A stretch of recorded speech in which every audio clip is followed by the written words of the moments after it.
చేస్తున్న మత్తుపై విజయవాడ పోలీసులు అవగాహన కల్పించారు.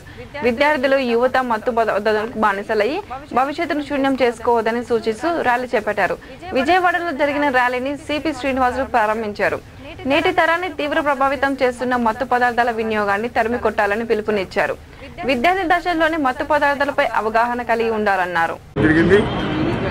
వాళ్ళందరికీ కౌన్సిలింగ్ ఇవ్వటం, అవసరమైన వారికి డిఎడిక్షన్ సెంటర్స్ పంపిస్తాం, వాళ్ళ పేరెంట్స్ నుంచి కౌన్సిలింగ్ ఇవ్వటం, తర్వాత వీళ్ళు ఏ కాలేజ్లో చదువుతున్నారో చూసి కాలేజ్ ప్రిన్సిపాల్స్ని పిలిచి వాళ్ళకు కూడా ఎలక్ట్ చేయటం, తర్వాత అలవాటు పడిన వాళ్ళు మళ్ళా కౌన్సిలింగ్ తర్వాత డిఎడిక్షన్ సెంటర్ ఉపయోగించాక మళ్ళా తిరిగి వెళ్తున్నారా లేదా అని వాచ్ చేయటం, ఇలాంటి కార్యక్రమాలను చేస్తున్నాం. దీనికి అంతటికీ ప్రజల సహకారం కావాలి. తల్లిదండ్రులు పిల్లలపై పర్యవేక్షణ పెంచాలని అన్నారు. మందుబాబులు శానిటైజర్స్ తాగి మరణిస్తున్నారని అన్నారు.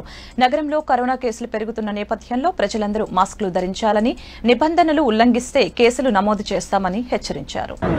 దురదృష్టకరమైన విషయం ఏంటంటే చాలా మంది తల్లిదండ్రులకి వాళ్ళ పిల్లలు ఈ మత్తుకు బానిసయ్యారు, గుండాయి బానిసయ్యారన్న విషయం పోలీసులు చెప్పేదాకా తెలియకపోవటం.